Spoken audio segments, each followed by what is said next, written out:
वो ऐसे गंदगी करती हैं और फिर जब वीकेंड का बाहर आ रहा होता है तो उन्हें लगता है कि उनकी क्लास लगेगी, इसलिए जाकर सॉरी बोल देती हैं सबको।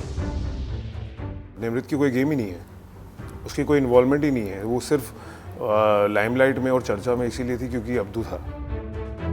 विकास मानकतला वाइल्ड कार्ड बनकर बिग बॉस 16 में आए थे, लेकिन वो ज्यादा दिन शो में नहीं रह पाई और बीते वीकेंड के वार पर बेघर हो गई।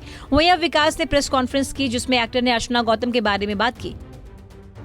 बहुत बुरा ये लगा कि वो लड़की इस लायक नहीं है कि आप उससे दो इज्जत की या प्यार की या सच्चाई की बातें कर सकें। और मैंने बहुत ही एक वल्नरेबल स्टेट पे ये सोचा कि एक हार्ट टू हार्ट कॉन्वर्सेशन हो रहा है और उसे ऐसी बात बता दी कि जिसका उसने बाद में सिर्फ एक्सप्लॉइट नहीं किया, उसको कर्स किया मुझे। और वो पर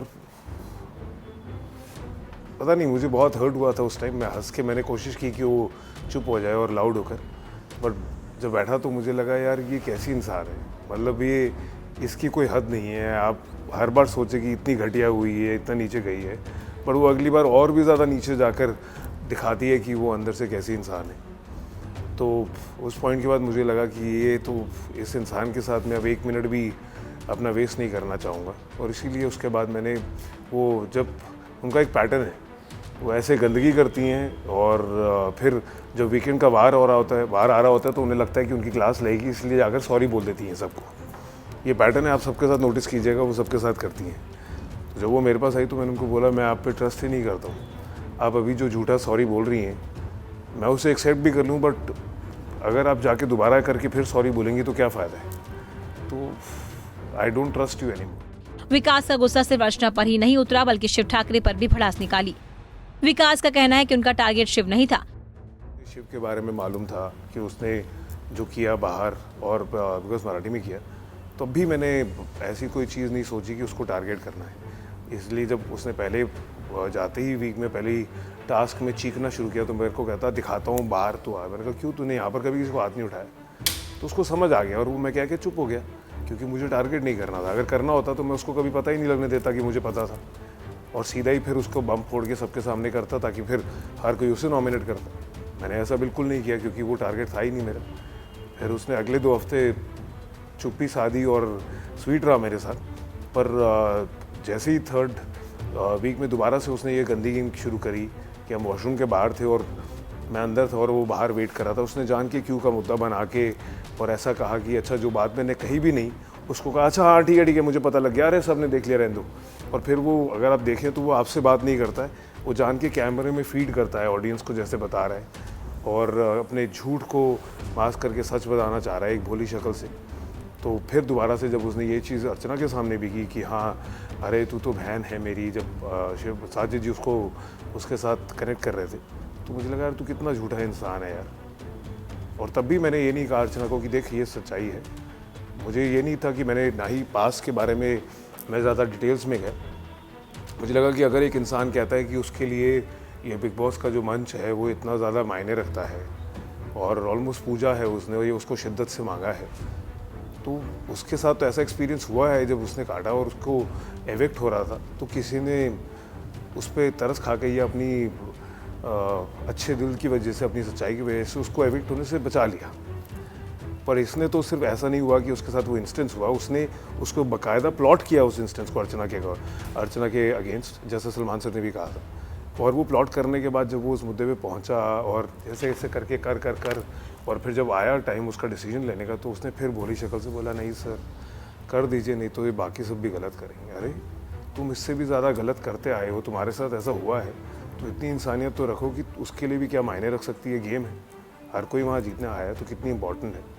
तो आप उसे ऐसा करना चाह रहे हो, हाँ अगर जस्टिफाइड रीज़न हो, तुमने जो किया उससे बुरा हो तो ज़रूर करो, बट तुमने जो किया वो उसके आगे कुछ है ही नहीं और तुम्हें किसी ने माफ़ कर दिया और तुम ऐसे दिखा रहे हो। और फिर जब सलमान सर और बिग बॉस अर्चना को वापस ले आए तो कैसे वो दुबक के बैठ गया था, और आप ध्यान देखेंगे तो उसका नकाब उतरता है।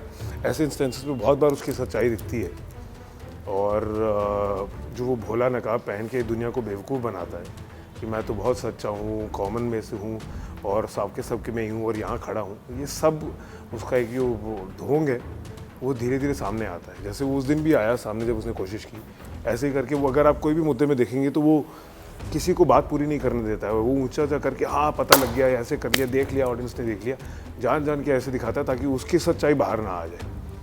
तो इसीलिए मैंने कहा, और मैंने ये भी कहा था को, देख ये बात मुझे लगता है आपका अपना दिमाग है, आपको जैसे डील करना है उससे कीजिए, नहीं भी करना है तो आप अपने जहन में रखिए, उसको ऑब्जर्व कीजिए।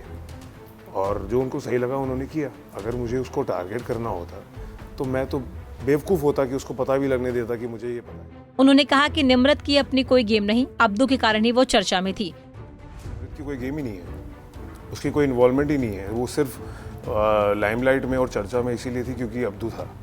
और अब जब अब्दू ने बैकफुट पे आ गया है तो वो फिर ऐसे ऐसे हो गया, वो मेरा दोस्त मैंने खो दिया। यार कैसी हवा में हो, तुम खुद ही तो कह रहे थे उसको कि ये नहीं होगा, तुमने ही उसको किया, उसके सच्चे इमोशंस थे।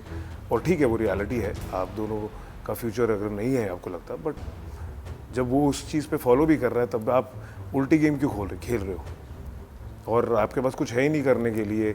हाँ, जो किसी ने कहा वो मुद्दा दिखा के चिपका दिया या सेम लोगों को टारगेट करके नॉमिनेट कर दिया, और मेरे को कुछ फ़र्क नहीं पड़ता था यार। 3 हफ्ते में ऐसे पहले मैं नहीं किया, मैंने कहा करो सारे नॉमिनेट जिसको करना है। तो मैं वो निडर इंसान हूँ और बिना डरे खेल के आया हूँ, और यही that's the format of the game. मैंने कोई जाके किसी के चापलूसी नहीं करी है कि हाँ मुझे नॉमिनेशन से बच जाऊँ। That's not me. विकास ने कहा कि उन्हें प्रियंका और अंकित की जोड़ी बहुत अच्छी लगती है। अंकित की तारीफ करते हुए कहा कि वो बहुत ही सुलझा हुआ इंसान है। फेयर अनफेयर कहना एविक्शन के लिए तो सही नहीं है, बट मुझे था कि हाँ ज़रूर वो क्लियर टारगेट था। और मेरे अगर इस घर में कोई दोस्त बना है जिससे मैं बाहर भी दोस्ती बरकरार रखना चाहूँगा तो वो अंकित है, क्योंकि मुझे सही में जन्मा थोड़ा सुलझा हुआ लड़का लगता है, अच्छा लड़का लगता है। और हमने उतने ही 2 हफ्तों में काफ़ी टाइम स्पेंड किया है, बातें अच्छी भली करी है, एक दूसरे को जाना है। तो और इनफैक्ट 2 हफ्तों के बाद भी वो जब जा रहा था तो मुझे कहता कि यार प्रियंका का ध्यान रखिए। जो तो 12 हफ्ते से सबके साथ था उनको नहीं कहा और मुझे कहा, तो कहीं ना कहीं वो सच्चाई हमारी एक दूसरे से कनेक्ट हुई, इसीलिए उसने मुझे कहा। और मैं बहुत खुश हूँगा अगर वो साथ में होंगे। वहीं साजिद खान को विकास ने फेक बताया। उनका कहना है कि साजिद सबके साथ मीठा बनकर गेम खेल रहा है। देखिए, पर ये एक कमाल की चीज़ है, वो फेकनेस में भी ना आग पीछे वो कुछ भी करें, ये फॉर्मेट है, मंडली में बैठ के कान भरें या कुछ भी करें, पर वो जब इंसान सामने आता है ना तो वो बहुत मीठा बन के खेलता है।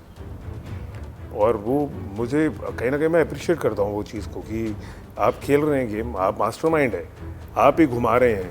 वो एक शिव जो ऐसे घूम रहा है पकड़ के अपने, और फिर उसकी लगाम शिव जी के साजिद जी के हाथ में है, तो भी सही सबको पता भी है। उसके बाद भी वो जब आके बाकियों से कनेक्ट करते हैं या बातें करते हैं या जो भी उनका गेम है, वो भी उसमें इज्जत मेंटेन्ड है।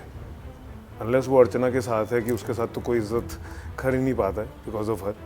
बट मुझे ये आई रियली लाइक दैट, तो वो फेकनेस चलती है। शालीन के बारे में बात करते हुए कहा कि उसके कई सारे नकाब हैं। देखिए, मुझे लगता है कि शालीन जो है उसके अंदर सच्चाई, और सच्चाई तो नहीं, उसके अंदर कुछ अच्छाई है जो कहीं कोने पे है, बट वो अच्छाई बाहर नहीं आ पाती है।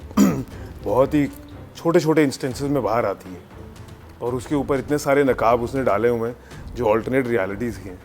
वो खुद ही कंफ्यूज हो जाता है कि किस टाइम पे कौन सा मास्क उतरा हुआ है, कौन सा काम कर रहा है, और इसलिए बौखलाया रहता है और बेवकूफ़ियाँ बहुत ज़्यादा करता है। तो जब तक मुझे लगा कि मैं एक सच्चाई से दोस्त की तरह उसे बता पाऊँ, सपोर्ट कर पाऊँ, मैंने किया। जब मुझे लगा कि तो वो बेवकूफ़ियाँ कर रहा है तभी मैंने उसके मुंह पे बोला। जब मुझे लगा कि वो गधापन दिखा रहा है तो भी मैंने उसे बोला। जब मुझे लगा कि वो ओवर स्मार्ट बनने की कोशिश कर रहा है और एग्रेसिव होने की कोशिश कर रहा है और बदतमीज़ी कर रहा है, तो वो भी मैंने बहुत सच्चाई से सब उसके सामने रखा कि बॉस यही है, एंड दैट इज़ मी। नारी से जुड़ी मोर अपडेट्स के लिए हमारे इंस्टाग्राम को फॉलो, फेसबुक को लाइक और यूट्यूब चैनल सब्सक्राइब करना ना भूलें।